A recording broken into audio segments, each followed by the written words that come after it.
ஆண்டவர் இயேசு கிறிஸ்துவில் மிகவும் பிரியமான நம் அன்பு தந்தை மரிய வியானி அவர்களின் பாசமான பெற்றோர் மரிய பிரகாசம் லூர்து மரி என்னும் நம்பிக்கையாளர்களே, அன்பார்ந்த அண்ணன் அண்ணி ஆரோக்கியராஜ் ஆரோக்கியமரி, அன்பார்ந்த அக்கா மைத்துனர் மெர்சி லூர்து சாமி என்னும் அன்பர்களே,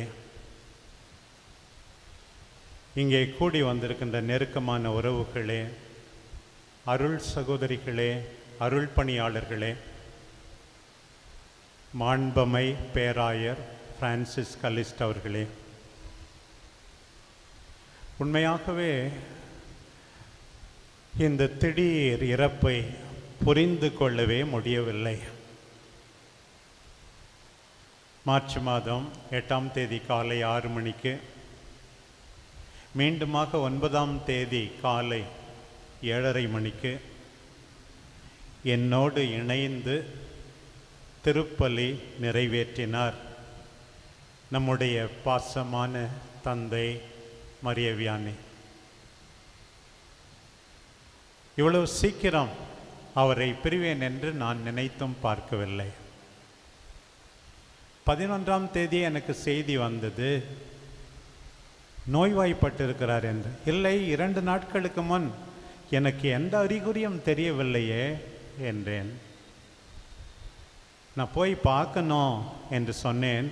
இல்லை, ஒரு வாரத்திலே வந்துடுவார், சனிக்கிழமை வந்துடுவார், ஞாயிற்றுக்கிழமை பூசைக்கு வந்துடுவார், போக வேண்டாம் என்று சொன்னார்கள். சீக்கிரம் வந்து விடுவார் என்று சொன்னவர் இன்னும் ஒரு வாரம் கழித்து ஆண்டவரமே சீக்கிரம் போய்விட்டார் என்னும்போது மனசு தவிக்கிறது, ஏற்றுக்கொள்ள மறுக்கிறது, கண்ணீர்தான் அதிகமாக வெளிப்படுகிறது. 9ஆம் தேதி திருப்பலி முடிந்த பின் சாத்திப்பட்டு மக்களிடம் நான் சொன்னேன், நம்ம தந்தை மரியை வியானி ஒரு பொக்கிஷம், இவர் நீங்கள் எல்லாம் பத்திரமாக பார்த்து கொள்ளுங்கள், ஒத்துழையுங்கள், நம்முடைய மக்களின் வளர்ச்சிக்காக கடவுள் கொடுத்த ஒரு பெரிய கொடை என்று நான் சொல்லி முடித்தேன். அத்தகைய ஒரு கொடையை கடவுள் இப்போது எனக்கு சீக்கிரம் வேண்டும் என்று எடுத்துக்கொண்டார் போல தெரிகிறது. திருப்பாடல் 139, என் உள் உறுப்புகளை உருவாக்கியவர் நீரே, என் தாயின் கருவில் எனக்கு உரு தந்தவர் நீரே.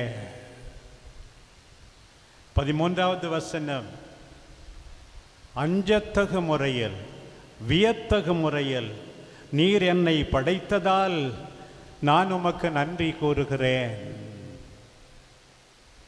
16வது வசனம், நீர் எனக்கு குறித்து வைத்துள்ள நாட்கள் எல்லாம் வாழ்நாள் எதுவுமே இல்லாத காலத்திலேயே உமது நூலில் எழுதப்பட்டுள்ளன.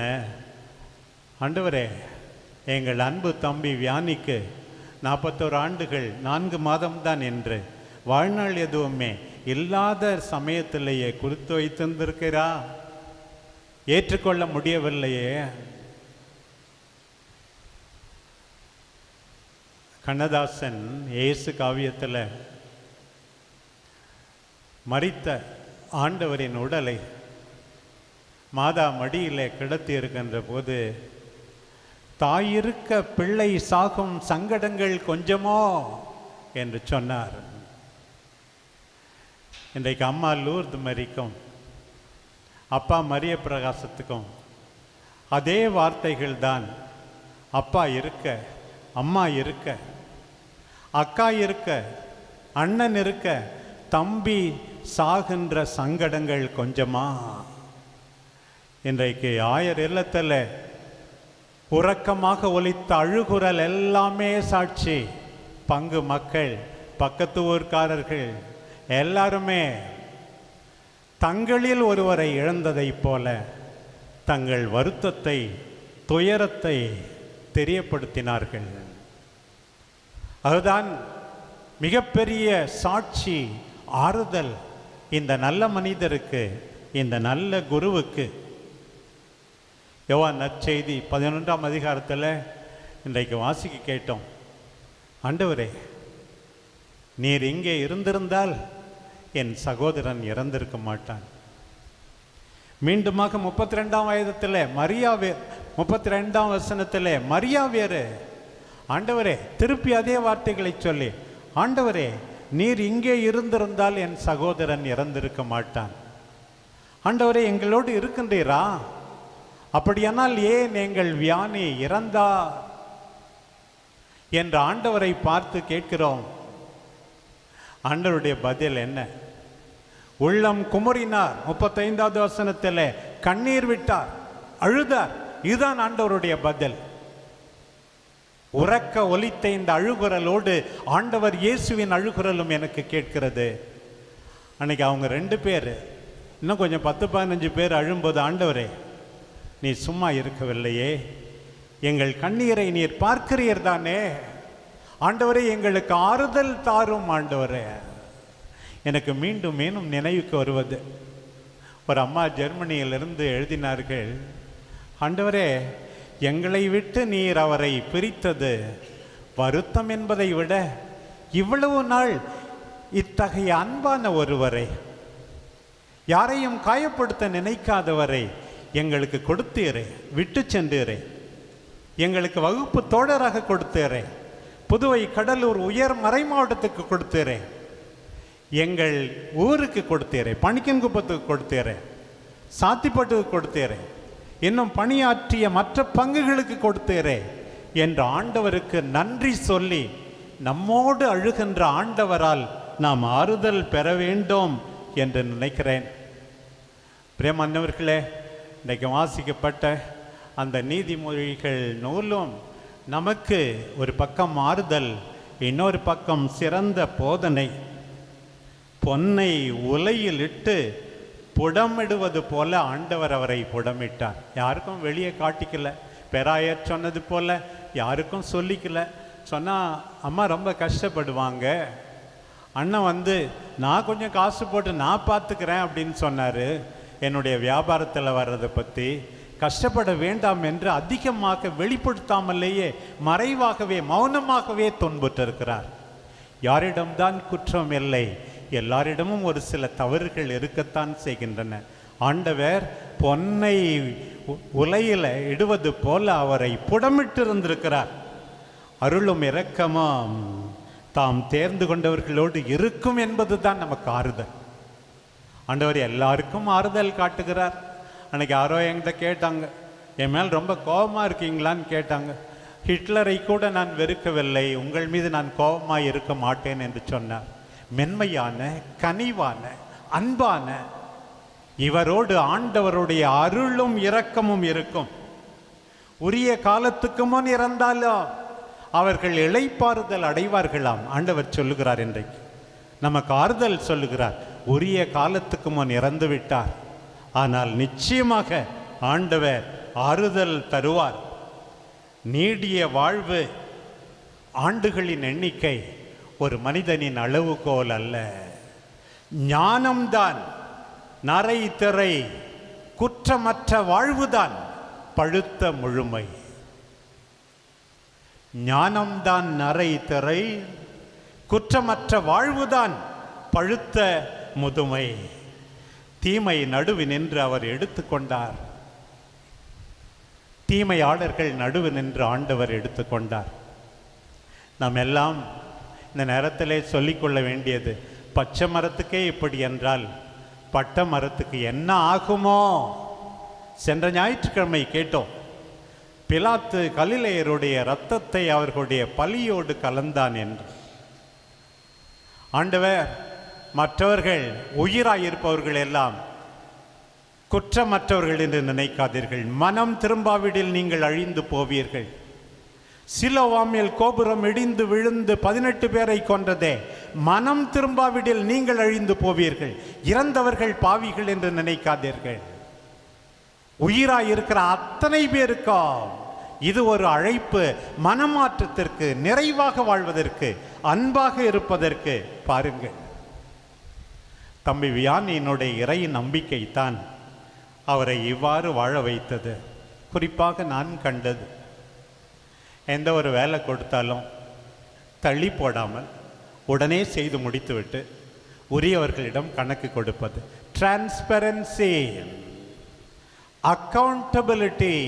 பவுல் சொன்னார், தெசலோனிக்கருக்கு எழுதிய முதல் திருமுகம் 2ஆம் அதிகாரம் 5வது வசனம், போதனை என்னும் போர்வையில் நாங்கள் பொருள் பறிக்க பார்க்கவில்லை. பவுல் சொன்னார் கொரிந்தியருக்கு எழுதிய 2ஆம் திருமுகம் 6ஆம் அதிகாரம் 3வது வசனம், எவரும் குறை கூறா வேண்டாம், எங்கள் திருப்பணியை ஆற்ற விரும்புகிறோம். பாருங்கள், டியூட்டி கான்ஷியஸ், அக்கௌண்டபிலிட்டி, டிரான்ஸ்பரன்சி. நல்ல உதவி பங்கு தந்தை, நல்ல ஆயரின் செயலர், நல்ல பங்கு தந்தை, நல்ல பள்ளி தலைமை ஆசிரியர், நல்ல தாளாளர். உண்மையாகவே ஆண்டவர் இவருடைய நற்செயல்களை பார்த்து இவருக்கு கைமாறு அளிக்க வேண்டும் என்று நாம் எல்லாரும் வாழ வேண்டும். கூடுமானால் இத்துன்ப கலம் என்னை விட்டு அகலட்டும் என்று ஆண்டவர் கண்ணீர் விட்டு கதறி ஜெபித்தார். எல்லாம் வெறுமை. ஆண்டவரே ஜெத்சமனி தோட்டத்தில் எப்படி ஜெபிக்கிறாரே, அது போல தானே இந்த சாவும். என் கடவுளே, என் கடவுளே, ஏன் என்னை கைவிட்டேன்? ஆண்டவர் இன்னும் புலம்பினார். சாவை பார்க்கும்போது இப்படித்தான் இருக்கிறது, எல்லாம் வெறுமை, ஒன்றுமெல்லாம். கொரோனா காலத்தில் கொத்து கொத்தா போனாங்க. அண்மை காலத்தில் கொரோனா இல்லைன்னாலும் சொந்தக்காரங்க, நண்பர்கள், தெரிந்தவர்கள் எல்லாம் போகின்றார்கள். நேற்றைய முன்தினம் சேலத்தில் நம்முடைய பேராயரனுடைய வகுப்பு தோழர் சவரி என்பவர் 5 ஆண்டு காலம் படுத்த படுக்கையாக, முதுகிலே திரும்பி கூட படுக்க முடியாது, மரித்தார். வேதனையாக இருந்தது, பாடுபட்டார் என்று. அவருக்கு 82 வயது. நேற்று முதலாக திண்டிவனத்தில் வேதியரான ராயப்பன் என்கிறவர் மரித்தார். அதற்கும் சென்றேன். இன்றைக்கு பார்த்தால் அவர்களில் பாதி வயது கூட இல்லாத நம்முடைய அன்பு தம்பி வியானியினுடைய மரிப்பு. எல்லாம் வெறுமையாக இருக்கிறதே ஆண்டவரே. இந்த தவ காலத்தில் என்னதான் எங்களுக்கு சொல்லுகிறீர்? பிரியமானவர்களே, எல்லாம் வெறுமை அல்ல. நாம் எதிர்நோக்கின் மக்கள். கடவுள் நம்மை ஏமாற்ற மாட்டார். ஏன் தெரியுமா? அந்த சிலுவையிலே தொங்கும்போது கூட நம்ம எல்லாரையும் தம்முடைய அம்மாவுக்கு பிள்ளைகளாக இதோ உன் தாய் என்று அடையாளம் காட்டி நம்பிக்கை தந்தாரே, அந்த ஆண்டவரை மறந்து விடாதீர்கள். சிலுவையிலே தொங்கும் போது கூட நமக்காக மன்னிப்பு வேண்டினாரே, அந்த ஆண்டவரை மறந்து விடாதீர்கள். சிலுவையிலே தொங்கும் போது கூட இன்றே என்னோடு வான் வீட்டில் இருப்பாய் என்று சொன்னாரே, அந்த ஆண்டவரை மறந்து விடாதீர்கள். நாம் எதிர்நோக்கின் மக்கள். எல்லாவற்றோட முக்கியமாக தந்தை கடவுள் இந்த பாடுகளுக்கு முன், தந்தையே உமது கரங்களில் என் ஆவியை ஒப்படைக்கிறேன் என்று உயிர் நீத்தவரை தழுவிக்கொண்டு வெற்றி வீரராய் உயிர்த்தெழச் செய்தாரே, அந்த ஆண்டவரில் நம்பிக்கை கொண்டு தொடர்ந்து செல்வோம். உயிராயிருக்கிற நாம் எஞ்சியிருக்கிற நம்முடைய வாழ்வை நல்லபடியாக வாழ்ந்து காட்டுவோம். எத்தனை வகுப்பு தோழர்கள், அருமையான அருள் பணியாளர்கள் அவரை சுமந்து வந்தார்கள். ஆண்டவரே, நீர் சுமந்தீர், நாங்கள் சுமந்தோம். எங்கள் அன்பு சகோதரர் வியானி விட்டு சென்ற பணியை எத்தனை ஆண்டுகள் எங்களுக்கு கொடுக்கிறீரோ செய்து காட்டுவோம். எங்கள் வீட்டு பிள்ளை, எங்கள் பங்கு தந்தை இன்னும் செய்ய இருந்ததை நாங்கள் செய்வோம் ஆண்டவரே, உம்மை மகிமைப்படுத்துவோம் ஆண்டவரே என்று எல்லாரும் உறுதி கொள்வோம். நம் அன்பு தாய் ஜென்மராக்கினி நமக்கு ஆறுதல் அளிப்பாராக, நமக்காக பரிந்து பேசுவாராக. ஆமென்.